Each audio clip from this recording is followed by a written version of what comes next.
దారిద్ర్యత నుంచి ఒకడు ఐశ్వర్యవంతుడిగా మార్చబడాలంటే ఓ మాట చెప్తాను. గత 3వ శనివారం ఇక్కడ యూత్ కాన్ఫరెన్స్ జరిగింది. మన చర్చికి వచ్చి ఒక యవ్వన అమ్మాయి, ఆ అమ్మాయి నా వైపు చూడాలి. మన చర్చికి వచ్చి ఒక యవ్వన అమ్మాయి నా వైపు చూడాలి.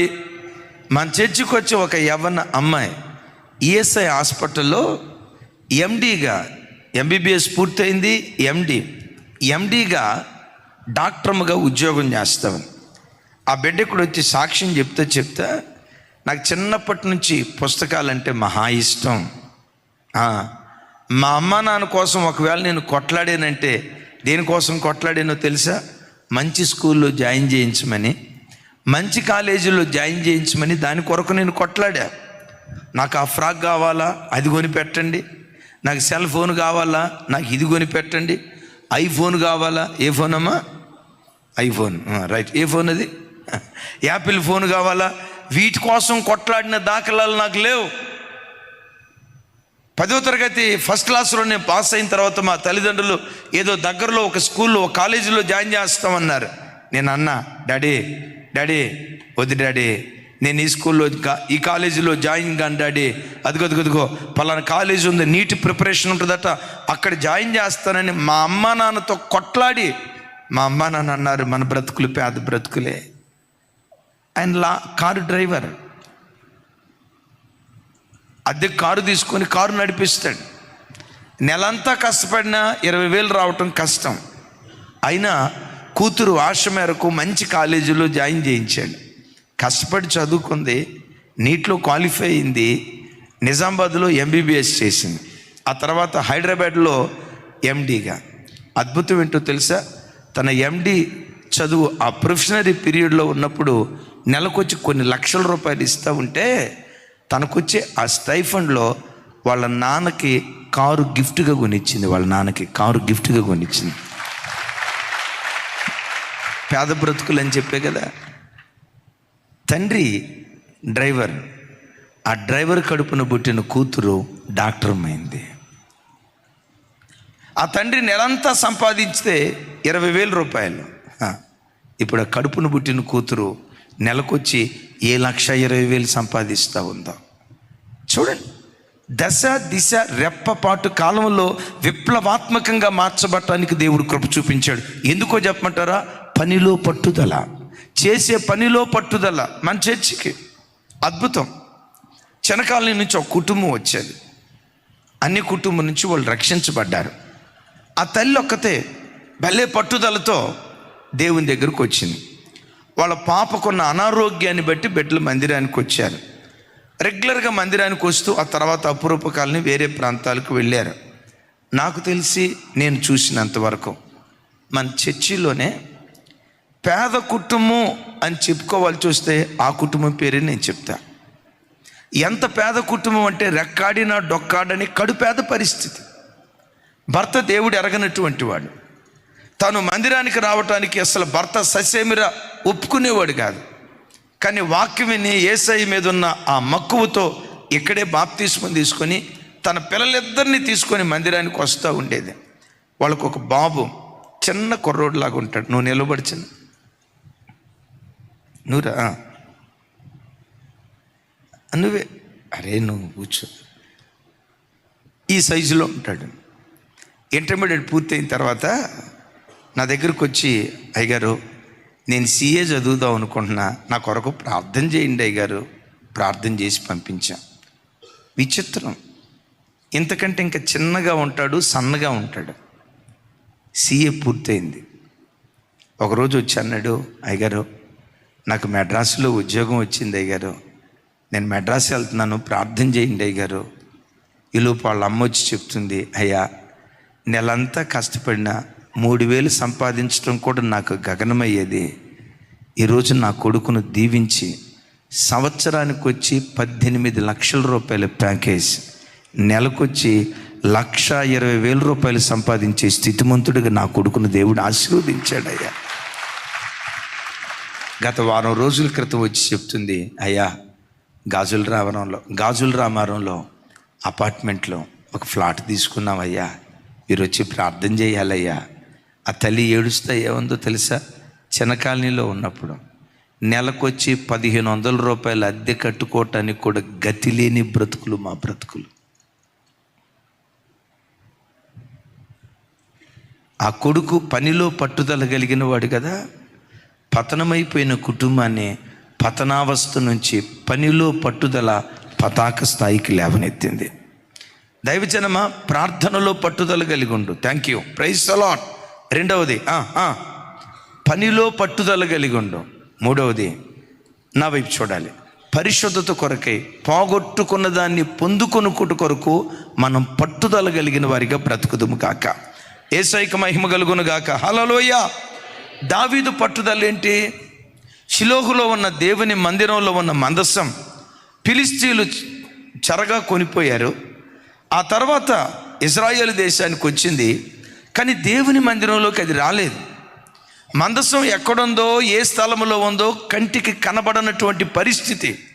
ఇప్పుడు దావీదు దాని గురించి ఎంక్వైరీ చేయటం ప్రారంభించి, మనం చదువుకున్న మూలవాక్యంలో కీర్తనలో అంటాడు, యాకోబు బలిష్ఠునికి నేనొక నివాస స్థానం చూసే వరకు, యాకోబు బలిష్ఠునికి నేను ఒక మందిరాన్ని కట్టే వరకు నా కన్నులకు నిద్ర రానివ్వను. నా మంచం మీదకి నేను ఎక్కను. చివరికి అంటాడు, నా వైపు చూడండి, నా కన్నులకు, అరే నా కన్నులకు కొంచెం గట్టిగా. మీకు తెలుసా, కొంతమందికి ఎక్కడ కూర్చున్నా అదేమి కృపో నాకు తెలియదు, కానీ ఎక్కడన్నా కూర్చున్నా అసలు అద్భుతం తెలుసా, కూర్చున్న తోటనే భలే నిద్రపోతూ ఉంటారు. కొంతమంది ఉంటారు అంతులేని కృప పొందిన వాళ్ళు, నిద్రపోతామన్నా వాళ్ళకి నిద్ర రాదు. కొంతమంది ఉంటారు కూర్చుంటే చాలు, అది అసలు అదేమి చిత్రమో చూడండి, స్విచ్ చేస్తే వెంటనే బల్బు వెలిగినట్లుగా కూర్చోవటంతోనే నిద్రలోకి వెళ్ళిపోతూ ఉంటారు. నా కాలం చూసి, అబ్బా ఏమి కృప నాయన వీళ్ళకి, అబ్బా ఏమి కృప ఉందో కదా. ఇప్పుడు ఎబినెజరన్నా, సుధాకరన్నా, మనకు నిద్రపోదామన్నా నిద్ర రాదు. నిద్ర పట్టక చెయ్యిటని కాలిటని ఇటు నుంచి అటు తిరిగి అటు నుంచి ఇటు తిరిగి, నిద్ర రావే నీకు దండం పెడతా, నిద్ర లేకపోతే ఎట్లా, రాతల్లే అని ఆహ్వానించి ఆ తర్వాత అర్ధగంటకు నిద్ర పడుతుంది. కొంతమంది చూడండి, కొంతమంది పరిస్థితి ఎట్లుంటుందంటే, హాస్పిటల్లో బెడ్లు ఉన్నాయి చూసారా, అవి లేపరం కంటిన్యూస్గా ఎప్పుడు అట్లాగే ఉంటుంది. కొన్ని ఇళ్లల్లో కూడా పాత రోజుల్లోనైతే నులక మంచం ఉండేది. ఆ రోజుల్లో పరిస్థితి ఏంటో తెలుసా, పండుకునేటప్పుడే మంచాన్ని వాల్చేవాళ్ళు, ఆ తర్వాత లేపి గోడ కానబెట్టేవాళ్ళు, ఏమంటారు గోడకి అంతేనా ఆనబెట్టేవాళ్ళు. ఈ త్రిబుల్ కాట్ బెడ్ వచ్చిన తర్వాత, డబల్ కాట్ బెడ్ వచ్చిన తర్వాత మంచం లేపేదే లేదు, క్రిస్మస్ పండగ తప్ప. ఏది కింద ఓడ్చడానికి ఆ టైంలో తప్ప మంచం లేపేదే లేదు. ఎప్పుడు చూసినా కంప్లీట్ రెస్ట్.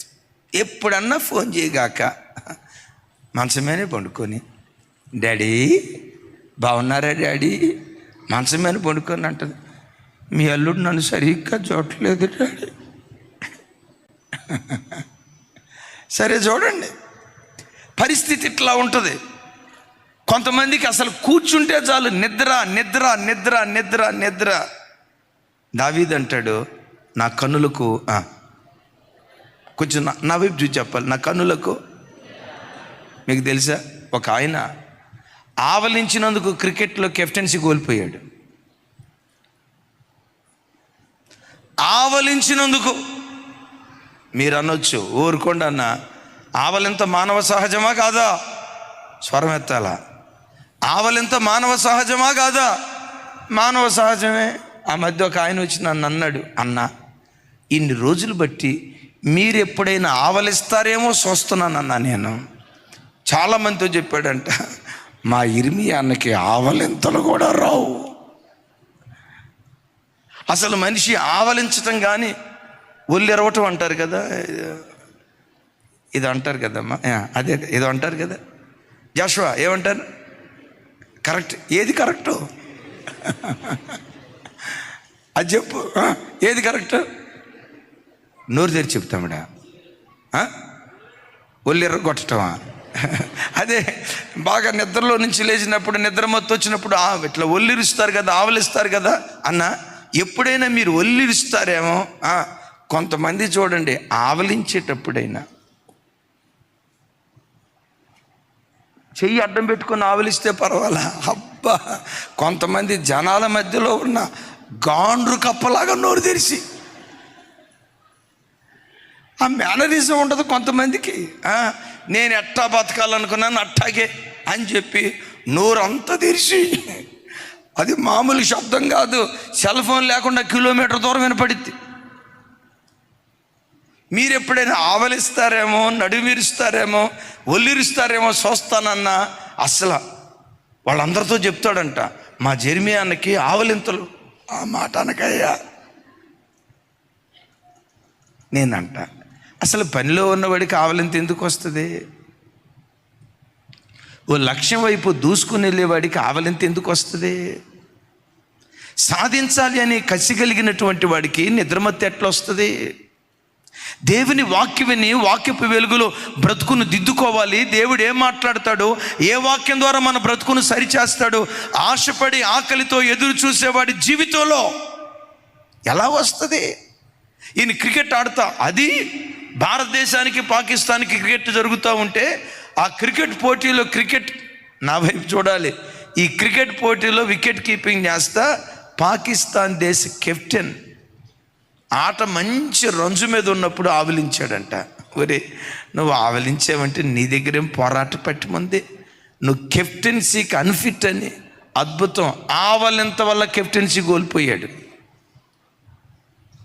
దావీదంటాడు, నా సంకల్పం ఏంటంటే యాకోబు బలిష్ఠునికి నేను ఒక నివాస స్థానం చూడాలి, ఆ మందసాన్ని మరలా తీసుకురావాలి, ఉండాల్సిన స్థలంలో మందసాన్ని ఉంచాలి, ఆ స్థలాన్ని దేవుడైన యెహోవాకు ప్రతిష్ఠ చేయాలి.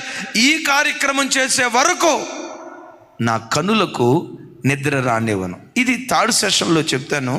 అయితే దీన్ని ఇంకొక కోణంలో చెప్తా. నా ప్రభు బిడ్డలారా, పాత నిబంధనలో హస్తకృత్యాలైనటువంటి మందిరాలలో దేవుడు నివసించేవాడు. ఈ క్రొత్త నిబంధన కాలంలో గుప్పిడంత నీ గుండె గదిలో నివసించాలని దేవుడు కోరుకుంటూ ఉన్నాడు. ఇప్పుడు దేవుని నివాస స్థానం ఏది? పాత నిబంధనలో, నా వైపు చూడాలి, పాత నిబంధనలో ఏదెను తోటలో దేవుడు ఉన్నాడు, పాత నిబంధనలో ప్రత్యక్ష గుడారంలో దేవుడు ఉన్నాడు, పాత నిబంధనలో సొలొమోను మందిరంలో దేవుడు ఉన్నాడు. కానీ విచిత్రం ఏంటో తెలుసా? యేసుక్రీస్తు వారి శరీరం దేవాలయపు తెర రెండుగా చేల్చటం ద్వారా ప్రతి మానవ హృదయాన్ని, గుప్పిడంత గుండె గదిని తన నివాస స్థానంగా చేసుకొని ప్రతి హృదయములో ఆయన నివసించాలని కోరుకుంటూ ఉన్నాడు. ఇప్పుడు క్రైస్తవునికి ఉండాల్సిన పట్టుదల ఏంటి? నా హృదయమే దేవుని ఆలయంగా మారాలి. ఆమేన్ చెప్దాం గట్టిగా. నా హృదయమే నా దేవుని ఆలయంగా మారాలి. నేను నా దేవుడు కలిసి బ్రతకాలి. అయితే దైవజనమా, హృదయం దేవుని ఆలయంగా మారాలంటే హృదయం అనుకూలమైంది కాదు. హృదయం 13 రకాలైన పాపాలతో నిండుకున్నట్లుగా మార్కు సువార్తలో మనం చూస్తాం. చూడండి ఆ మాటలో, మార్కు సువార్త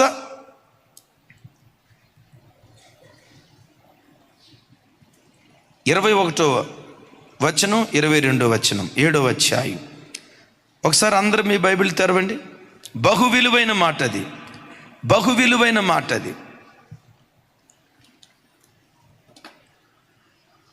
మార్కు సువార్త 7వ అధ్యాయం. చూస్తారా మాటలు? బహు విలువైన మాటలు. మార్కు సువార్త 7వ అధ్యాయం 21.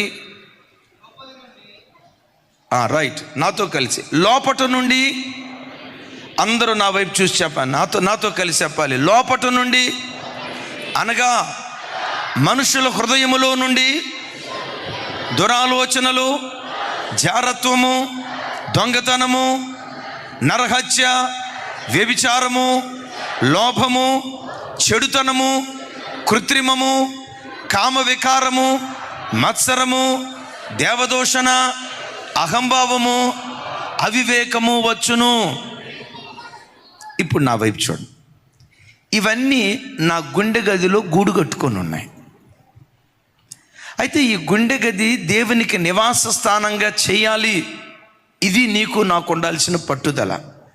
హృదయం దేవుని నివాస స్థానంగా ఉండాలంటే నీ హృదయములో ఉన్న దురాలోచనలను తోలివేసే విషయంలో పట్టుదల కలిగిన వాడిగా నువ్వు బ్రతకాలి. నీలో ఉన్న అపవిత్రత, నీలో ఉన్న కాముకత్వం, నీలో ఉన్న అహంభావం, నీలో ఉన్న అవివేకం, నీ హృదయంలో ఉన్న ప్రతి అపవిత్రతను పారద్రోలే విషయంలో దేవుని సన్నిధిలో పట్టుదలతో పోరాడి నీ హృదయాన్ని పవిత్రమైన హృదయంగా నువ్వు చేసుకుందువుగాక. ఎందుకు పవిత్రత కావాలి? దివ్యమైన మాట కీర్తనలో ఒక స్థలంలో రాసి ఉంటుంది, ఎన్నటన్నటికీ పరిశుద్ధతయే నీ మందిరమునకు అనుకూలము. నాతో కలిసి చెప్పండి, ఎన్నటన్నటికీ. స్వరం ఎత్తాలి. ఎన్నటన్నటికీ పరిశుద్ధతయే నీ మందిరమునకు అనుకూలము. దేవుని మందిరానికి అనుకూలమేదట? ఈ కాలంలో దేవుని మందిరం ఏది? కట్టబడుతున్న ఈ స్థలాలు కాదు. నీ హృదయాన్ని దేవుడు తన ఆలయంగా చేసుకొని హృదయములో బ్రతకాలనుకుంటున్నాడు. ఈ హృదయంలో బ్రతకాలనుకుంటే ఈ హృదయం ఎలా ఉండాలి? పరిశుద్ధమైనదిగా ఉండాలి. ఎన్నటన్నటికీ పరిశుద్ధతయే దేవుని మందిరమునకు అనుకూలం. ఇప్పుడు దావీదు, యాకోబు బలిష్ఠునికి నేను ఒక నివాస స్థానం చూసే వరకు నేను నిద్రపోను. నీకు నాకు ఉండాల్సిన పట్టుదల, నా హృదయం పవిత్రమైన హృదయంగా మార్చబడే వరకు దేవుని దగ్గర ఏడుస్తా, దేవుని దగ్గర కన్నీళ్లు గారుస్తా, దేవుని సన్నిధిలో రొమ్ము కొట్టుకుంటూ ప్రలాపిస్తా. నా హృదయములో దేవుడు ఉండాలి. దావీదు ఇలా పట్టుదలతో ప్రార్థన చేశాడు కదా, కనురెప్పలకు కునుకుపాటు రానివ్వను అని దేవుని సన్నిధిలో మొరపెట్టాడు కదా. దావీదు హృదయం ఎలాంటిదో బైబిల్లో ఒక అద్భుతమైన మాట. నాతో కలిసి మాట చెప్పండి. రాత్రి వేళ, సరే చూడండి, 17వ అధ్యాయం కీర్తనలు 3వ చరణం, 17:3.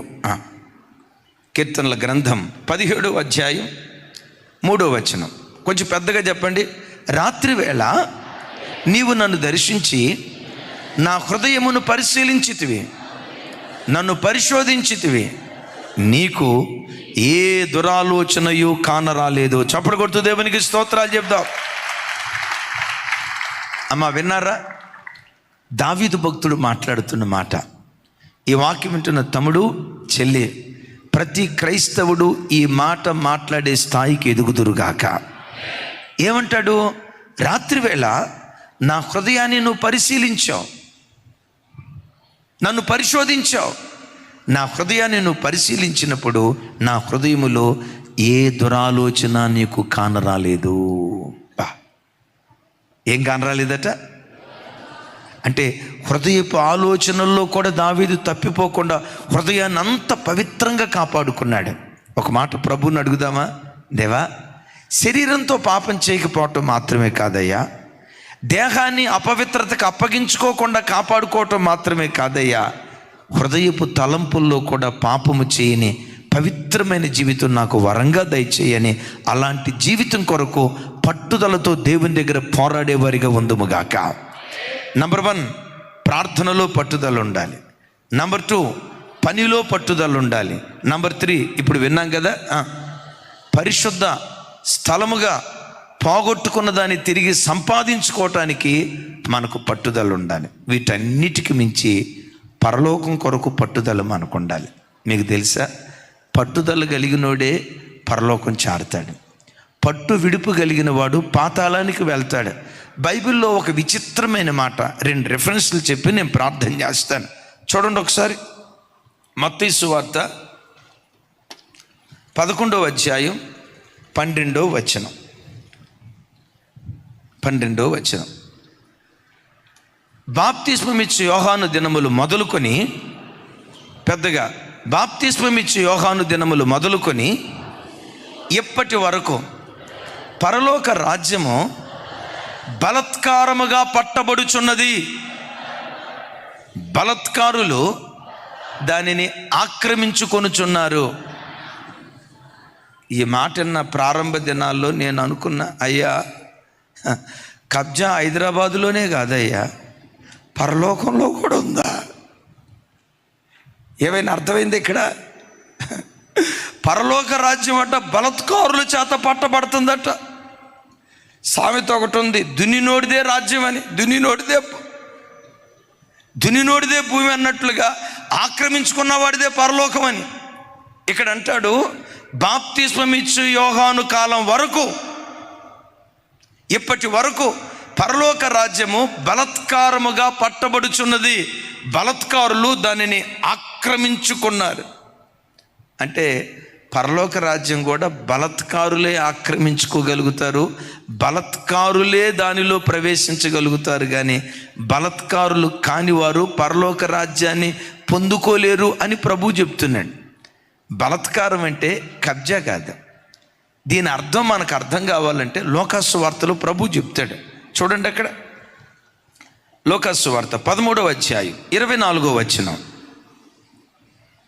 24వ వచనం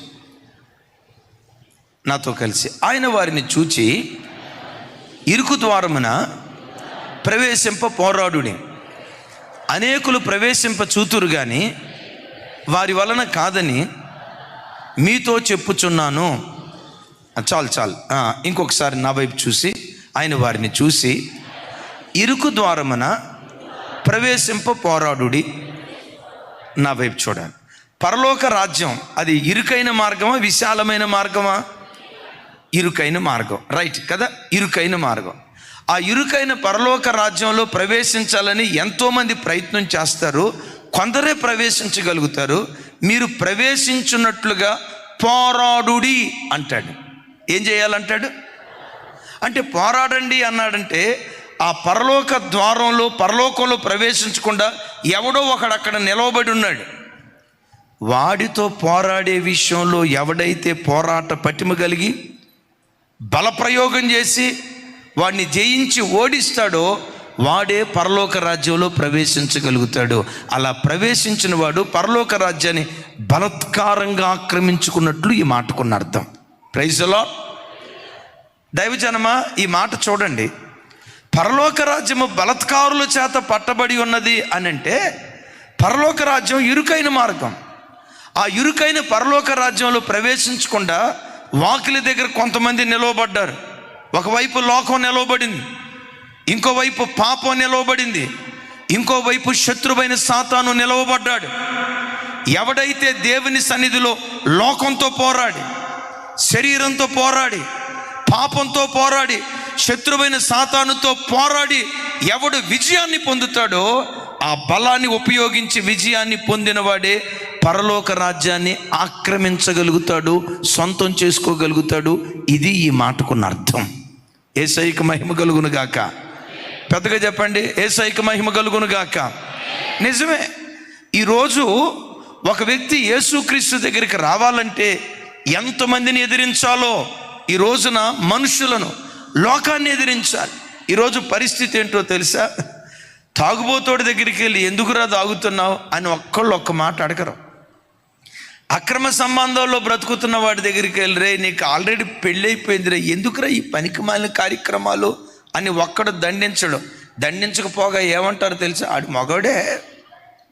మగోడు తిరక్క సెడతాడంట. అంటే తిరిగినోడు బాగుపడతాడని వాళ్ళ అభిప్రాయం. మగోడు తిరక్క సెడతాడు, మగోడు అట్లా తిరగాల. తాగుబోతోడి దగ్గరికి వెళ్ళి ఎందుకురా తాగుతావని అనరు. అక్రమ సంబంధాల్లో ఉన్నటువంటి ఎందుకురా ఇట్లా చేస్తున్నావని అనరు. నా వైపు చూడండి. పేకాటాడేవాడి దగ్గరికి వెళ్ళి ఎందుకురా ఈ జీవితం నాశనం చేసుకున్నావు ఒక్క మాట అనరు. కానీ విచిత్రం ఏంటో తెలుసా? వీటన్నిటిని వదిలిపెట్టి నీతిగా బ్రతకాలని తీర్మానం చేసుకొని, బాప్తిస్మం తీసుకొని, బైబిల్ తీసుకొని చర్చికి బయలుదేరితే చాలు, ఇక ఊరంతా బయలుదేరుతుంది. ఏమిరా ఆ మతంలో దిగేవంటగా, ఆ మతంలోకి దిగేవంటగా. క్రైస్తవ్యం దిగేది కాదు, ఆకాశం అంత ఎత్తుకు లేవనెత్తబడేది క్రైస్తవం. నువ్వు దిగేవంటగా చూడండి. బైబిల్ తీసుకొని తెల్లబట్టలు వేసుకొని మీరు చర్చికి బయలుదేరి వస్తూ ఉంటే లోకం విషపు చూపులు చూస్తుంది. తాగుబోతోని చూడదట, తిరుగుబోతోని చూడదు. ఈరోజు ఒక భార్య, రేపు ఇంకొక భార్యని, ఇలాంటి కార్యక్రమాలు చేసేవాడిని లోకం అసహ్యంగా చూడదు. అదే విచిత్రమో చూడండి. నిజ దేవుడి దగ్గరికి వెళ్తున్నాం, పవిత్రుడైన దేవుని దగ్గరికి వెళ్తున్నాం, చీకటి జీవితాన్ని విడిచిపెట్టి ఆశ్చర్యకరమైన వెలుగులోకి మేము వెళ్తున్నాం. జీవాధిపతి అయిన దేవునికి, పరలోకాన్ని ఇచ్చే దేవుని దగ్గరికి మేము వెళ్తున్నామని, యేసు ప్రభు దగ్గరికి వెళ్తున్నామని మీరు బయలుదేరండి, లోకం కాకుల్లాగా పొడుస్తుంది. ఈ కాలంలో యేసుక్రీస్తు దగ్గరికి ఒకడు రావాలంటే, యేసుక్రీస్తుకు సాక్షిగా బ్రతకాలంటే, లోకపు మనుషులతో పోరాడి జయించి బలత్కారంతో పరలోక రాజ్యాన్ని మనం చేరుకోవాలి. గట్టిగా చెప్దాం ఆమేన్, గట్టిగా చెప్దాం ఆమేన్. ఒకవైపు మనుషులు, ఇంకొక వైపు సాతాను, మరొక వైపు నీ సొంత శరీరమే నీకు శత్రువుగా మారినప్పుడు వాటితో పట్టు వదలకుండా దేవుని సన్నిధిలో మనం పోరాడి పోరాడి పోరాడి వాటన్నిటిని జయించి మెట్టుకు పరలోక రాజ్యాన్ని మనం స్వతంత్రించుకుందాము గాక. పెద్దగా చెప్దాం ఆమేన్. ఇది విశాలమైన మార్గమా, ఇరుకైన మార్గమా? అనేకులు ప్రవేశించాలని చూస్తారు, ప్రవేశించేది కొందరే. నా చేతులెత్తి మిమ్మల్ని దీవిస్తున్నాను. ఆ కొందరిలో ఈరోజు వాక్యం వింటున్న ప్రతి కుటుంబం ఉండునుగాక. క్రైస్తవుని జీవితంలో పట్టుదల ఉండాలి. ఏ విషయంలో పట్టుదల? ప్రార్థనలో పట్టుదల, రెండవది పనిలో పట్టుదల, మూడవది పరిశుద్ధత కొరకై పట్టుదల, నాలుగవది పరలోక రాజ్యం కొరకై పట్టుదల. ఎవరు పట్టుదలతో బ్రతుకుతారో వాళ్ళ జీవితాల్లో దేవుడు బలిష్ఠుడిగా ప్రత్యక్షమవుతాడు. నేనంట, నీ పట్టుదలతో 10% నువ్వు అద్భుతాలు సృష్టిస్తే, నీ పట్టుదల చూసి దేవుడు నీకు తోడైతే 100కి 100 పాళ్ళు విజేతగా నిలవబడటానికి దేవుడు కృప చూపించును గాక. ఒకవేళ సైతాన్ గారు నువ్వు ఓడిపోతావు, నీ బతికింతే, ఎంత ప్రార్థన చేసినా, ఎంత ఉపవాసం ఉన్నా నువ్వు భక్తిగా బ్రతకలేవు. 2 రోజులు భక్తిగా బ్రతుకుతావు, తర్వాత 5 రోజులు నువ్వు పడిపోతావని నీ పతనాన్ని, నీ బలహీనతను గుర్తుకు తెచ్చి నీ వింతే అన్నట్లుగా వాడు కృంగదీస్తూ ఉంటే, బలం కూడగట్టుకొని ఈరోజు తిరిగిలే, దేవుని కొరకు నిలవబడు. ఎన్నడూ పడిపోకుండా నిత్యము నిలిచే సియోను కొండలాగా దేవుడు నిన్ను నిలవబెట్టును గాక.